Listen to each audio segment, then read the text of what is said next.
Love becomes stronger when it is fought for and won over. It can be done in direct ways, such as fighting for the love of your life. Sometimes, it can also be subtle and more introspective. When the fight is more on knowing oneself and addressing shortcomings, then love can replace insecurities, making it sweeter the second time around. The story of our movie starts on October 19, 1987. It is a tragic beginning, but a blessing in disguise for two people to fall in love. A train accident has just occurred in Jakarta. Narendra fortunately survives, but his brother Wilden doesn't.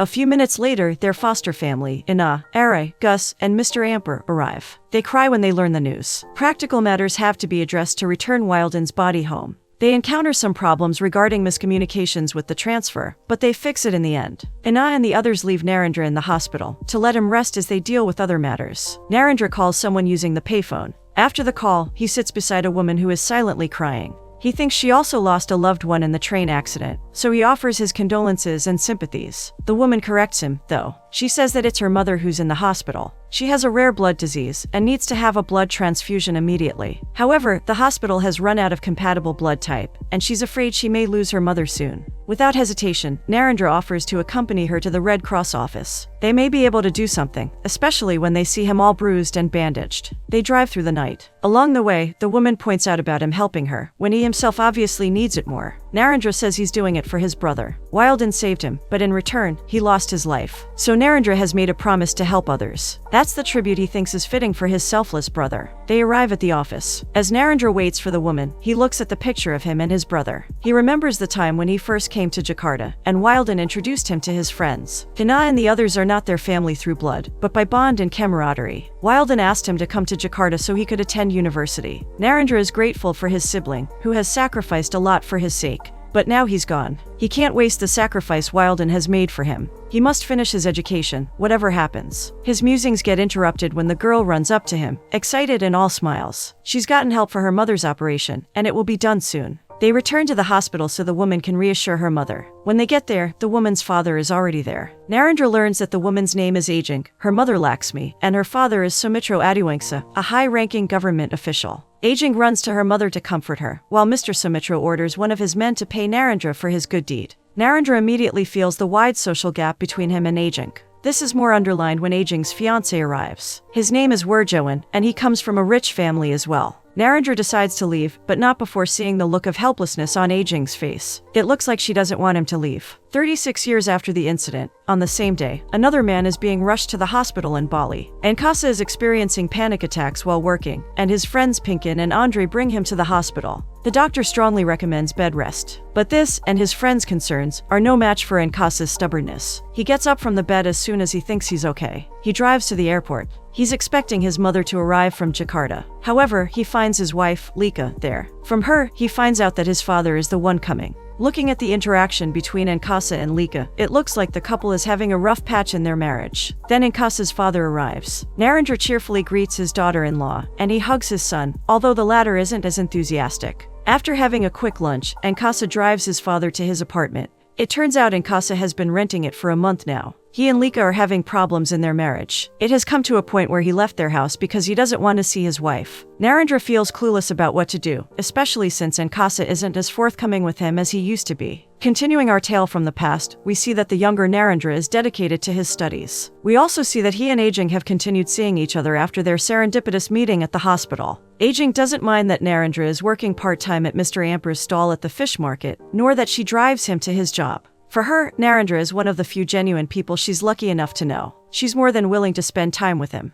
One day, they have scheduled a date at a local diner. She says she has always wanted to eat there, and she's excited to go there with him. That night, as she prepares to go out, her father calls her to dinner, as her fiancé Wurjowan is there. Ajing has no choice but to join her family. During dinner, her father tells her to accompany Wurjowan to a business event. Wurjowan adds that she doesn't need to do much. All she has to do is just stand there and look pretty. Both Ajing and her mother don't agree with this idea, especially with the implication of Ajing, the daughter of a director general, being some sort of decoration to Wurjowan's social status. Lakshmi diplomatically tries to convince her husband to not let Ajing go. But Sumitra's words are the law in the house. If he says Ajing should go, then she must go. She sighs, but she's more concerned about the time. Narendra must have been waiting too long for her. And she's right. Narendra has been waiting patiently for her. But when he realizes Ajing will not come, he decides to go home. There, he is surprised to see her singing happily with Arai and others. She apologizes for standing him up and explains the situation. Understandably, Narendra forgives her. The next day she invites him to a house. It belongs to Ajing's mother. She bought it without the knowledge of her husband. It has become like a refuge for both the mother and the daughter. Narendra is conscious of meeting Ajing's mother. She looks regal, but she's kind and warm. Soon, Narendra tells her his story. Narendra says that his parents passed away 5 years ago.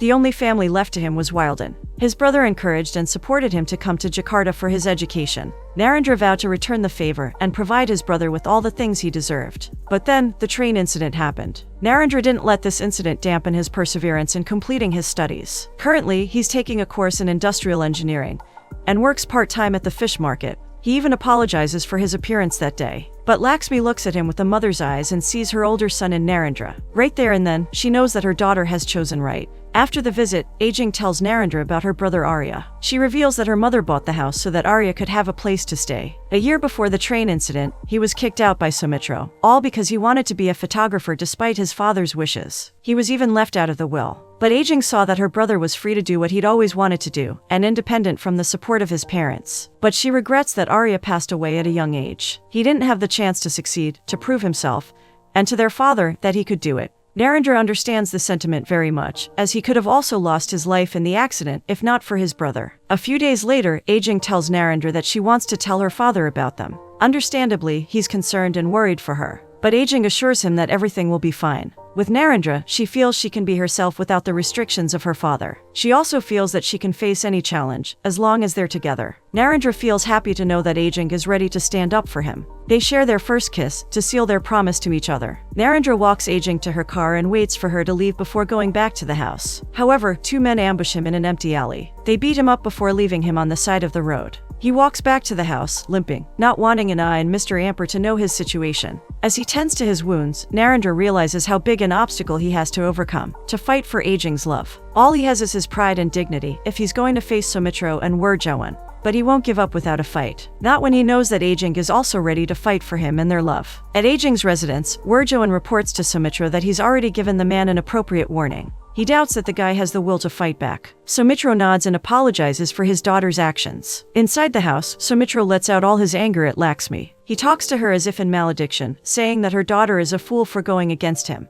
Everyone in the house knows that Sumitra only pushed for the arranged marriage so he could further his political ambitions. He calls Ajing selfish, just like her older brother. He orders Lakshmi to put sense into Ajing's head. In her room, Ajing has been crying since her father hit her earlier. Lakshmi reminds her that her relationship with Wurjawan will be made official soon. Ajing asks her for help, to back her up in this situation. At this point, Lakshmi is unsure. She knows that her daughter's intentions are real. But at the same time, she's afraid for Ajing's future if she continues to go against her father. Back to the present, Anasa and Narendra have arrived at the former's workplace. Pinkin and Andre are exasperated to see Anasa working instead of resting. But they can't do anything about it. Narendra calls his wife to relay the situation and ask for help. She tells him that she has had feelings about the problems her son and his wife have been facing, but she didn't expect the situation to reach this stage. She encourages Narendra to help their son. After all, they have been drifting apart for years, and it's time for both of them to mend whatever gap there is between them. Narendra agrees, putting faith in himself as much as his wife puts her faith in him. Meanwhile, Anasa takes a break and talks to Pinkin about his frustrations. First, Lika keeps saying no to him, then his father came instead of his mother. He doesn't like his father knowing that he's having a hard time with his life. Pinkin says that perhaps they're having communication issues. Why won't he ask Lika what's wrong? Anasa scoffs and says he's done that, but Lika won't talk to him. Pinkin reminds him that, as much as he is her husband, Lika needs him to be her friend too, someone she can easily talk to. At this point, Anasa brings up Billy. Is that why his wife confides in Billy instead of him? Because they're friends. Pinkin reiterates that Lika and Billy are simply friends and nothing more. But Anasa is already consumed by unreasonable jealousy, and something much more sad. He gets up and decides right there and then to confront Billy at his recreational place in South Kuta, a long drive from Bali. On his way to his car, he sees Lika. She's concerned for his health, now that she knows he was hospitalized earlier that day. She reminds him that they're still married, and she's entitled to know about these things. But Anasa shoots back. Why does she need to know? Why does she need to know that he had a panic attack earlier? Because he's dreading the meeting with the divorce lawyers that night.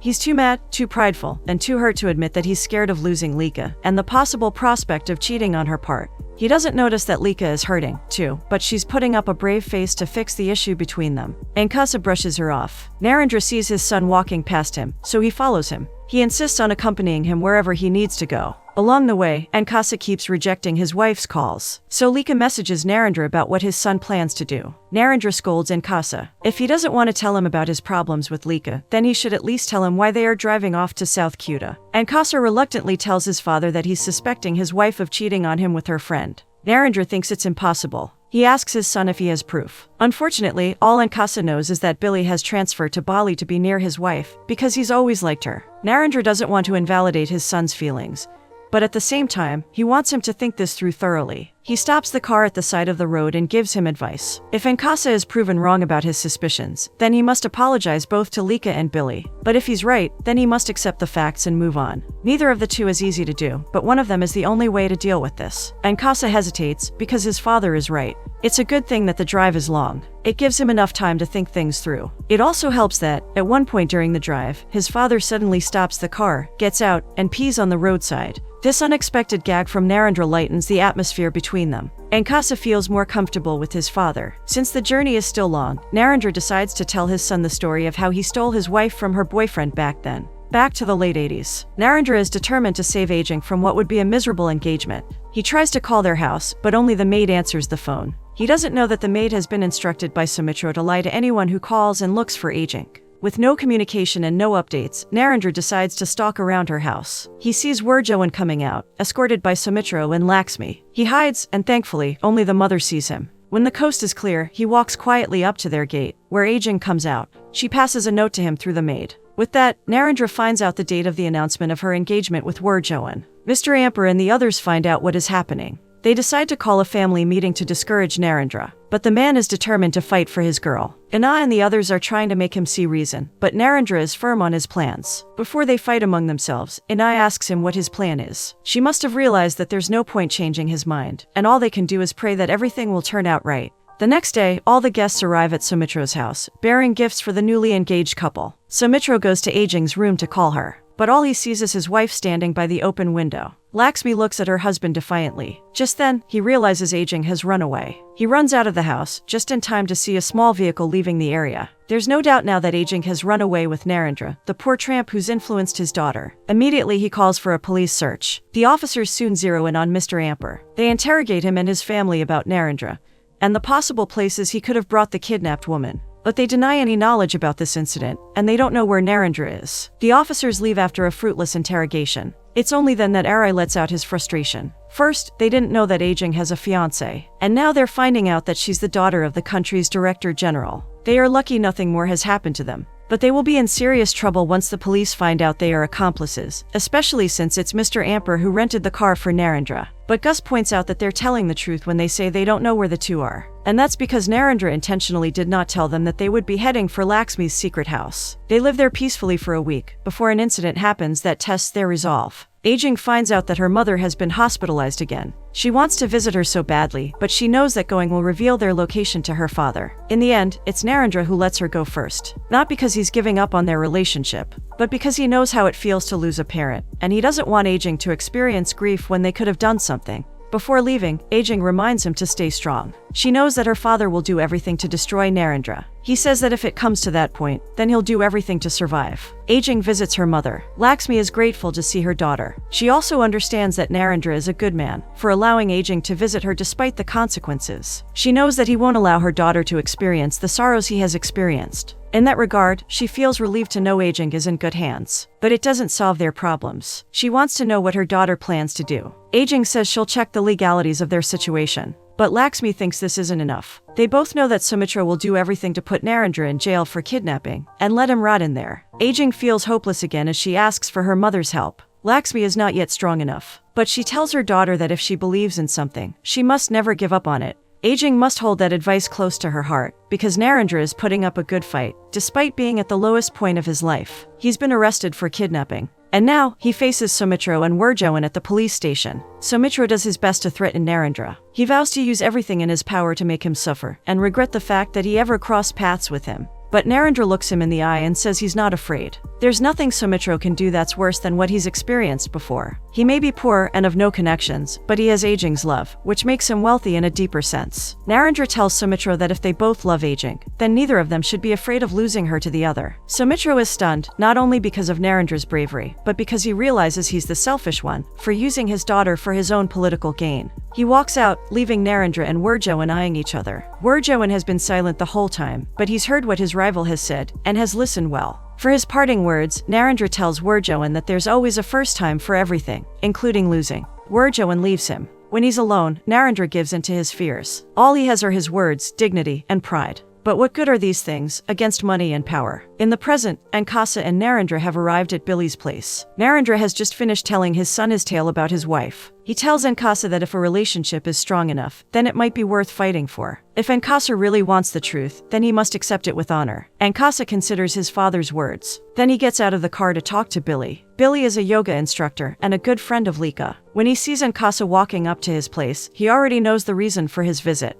Once they are alone, Billy doesn't beat around the bush. He straight up admits that he has liked Lika since before she married Anasa. But he's not someone who takes advantage of someone's weakness. Billy tells him that Lika is only talking to him because she needs someone to listen to her. Anasa scoffs again. Why would his wife talk to other people instead of to him? At that point, Billy understands Lika's sentiments and realizes that he and Anasa are a bit similar. Billy tells Anasa that he used to be married, and it became an obsession for him. Billy didn't realize he wasn't giving his wife some room to breathe, and their marriage ended in divorce. From what Lika has told him, Anasa transferred to Bali because he didn't want to be in his father's shadow. He wanted to prove to himself that he could be better than his father. Billy points out that in that regard, he and Anasa are the same. They've become obsessed with their personal goals. They can tell themselves that what they're doing is good for everyone, but in the process, they lose sight of what matters most and hurt the ones they love. Billy doesn't want Anasa to go down the path he's taken, for the sake of Lika. He knows that Anasa still loves his wife, because if not, then he wouldn't have driven there to confront him. As for Anasa, he now understands why both Pinkin and Billy told him that Lika needs a friend to talk to. At one point in their married life, he stopped becoming that person for his wife, because he was too focused on his career and making a better life than his father. Acknowledging that it all started with him, and that his actions have driven their marriage to the brink of divorce, is a hard pill to swallow. But what did his father say earlier? Whatever the truth is, he must accept it with honor. Before parting ways, Billy tells Anasa that he's been kind of expecting him, since he and Lika haven't talked in a month. Anasa can only feel remorse about how wrong his assumptions were. Continuing the story of the past, Wurjowan talks to Ajing at the hospital. He tells her that he's always wanted to make her his wife. Ajing looks at him and realizes she owes him the truth. She says they'll never be happy with their marriage. It's true that it sounded okay back when they were teenagers and they had nothing to think about. But after meeting Narendra, Ajing realizes what she wants in her life. She wants freedom, to make choices without anyone telling her what to do. She also tells him that he deserves to be happy, to be with someone he loves, and who will love him back. And that someone is not her. Wurjowan accepts the fact that he's not going to have Ajing in his life. He wants to show bravery, too, just like how Narendra did with Sumitra. He provides Ajing with bail money for her boyfriend. She doesn't waste her time. She proceeds to the prison and bails him out. They're both grateful to see each other again, and to know that they have each other's backs. The next thing they do is to make their relationship official. Narendra once again faces Sumitra, but this time, with Ajing by his side. He asks for their blessing to have their daughter in his life. Sumitra addresses Ajing. She must choose between staying at the house with a life of luxury, or being with a poor man with no future and living a life of poverty. Ajing chooses Narendra. Sumitra is fuming with anger, but he is surprised when Lakshmi gives the couple her blessing. Then she addresses Narendra. Love can be stronger when they fight for it, and she asks him to take care of her daughter. With gratefulness in his eyes, Narendra vows to do such. It seems like everything has turned out well for the couple. Anna and the others wholly accept Ajing as part of their family. Although it's not shown on screen, the couple married each other and are now living at Lakshmi's house. It's such a wholesome start to building their own family. However, Sumitra was not yet done with them. One day, one of his men orders the couple to vacate the house. They are being evicted, per the order of Sumitra. Ajing angrily walks up to her father. She shows him her ring, saying that she has her own life now. He can't control her, just like before. But Sumitra points out that since Ajing has left them, she's no longer entitled to the family's wealth. He's taking the house as a family asset, and thus Ajing has no right to live in it. The couple has no choice but to go back to Mr. Amper's house and live there. Meanwhile, Lakshmi finds out what her husband did. She confronts him, telling him he has no right to evict her daughter from her house. Sumitra says she should have been by his side, instead of protecting the daughter who chose to leave the family. He won't allow them to live in that place. Lakshmi defiantly tells him that she'll take this matter to the court. She regrets not protecting her son from her controlling husband. and she doesn't want to lose her daughter in the same way. Sumitra is stunned. He doesn't know how to proceed when even his own wife is willing to go against him. In the end, Lakshmi won. She visits her daughter to tell her they can go back. Narendra arrives and gets told of the news as well, but he refuses to accept Lakshmi's help. When they are alone, Ajing asks her husband why he did so. Narendra says that he doesn't want to get help from her mother, as it reflects poorly on them.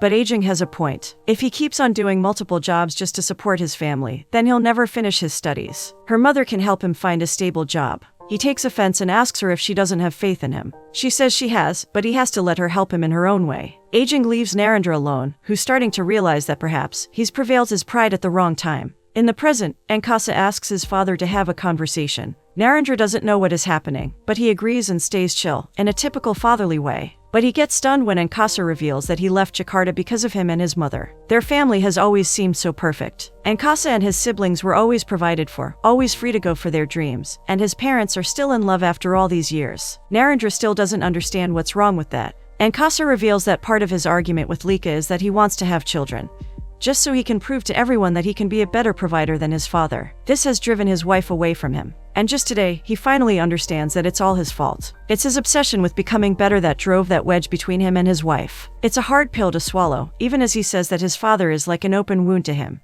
He gets out of the car, leaving Narendra stunned by all these revelations. But he doesn't take anything personally. He walks to his son and lets him know that he and his siblings have always been his and Ajing's greatest accomplishments. If they have hurt him in any way, he apologizes. Anasa cries as he realizes that beneath all the hurt he's feeling, it's the deep gratitude for his father's love that allows him to admit his errors and find the strength to set things right. That night, they proceed to the couple's house, where Lika is already waiting. Narendra does his best to break the wall of ice between the couple, but he can only do so much. Most of the work must be done by Anasa and Lika if they still want to fix their marriage. Narendra approaches Lika. He tells her that he just found out he's the one causing Ankasa's pain, and it's her that's bearing all the weight of it. He apologizes to her, which makes her feel relieved and comforted. After this short conversation, Lika approaches her husband. Anasa asks her if they can still fix this. She tells him that they're going through this together, therefore, they will make things work together. Anasa receives a call from the divorce lawyer, asking him if the meeting will proceed. Lika tells him that she's canceled her appointment with her own lawyer, hopeful that her husband will do the same. Anasa wants another chance, so he cancels the meeting as well. They stay that way for a while, holding each other's hands. The hurt is still fresh, but they will take things slowly as they move forward with a second chance in their marriage. Inside the house, Narendra is relieved that he's done his part.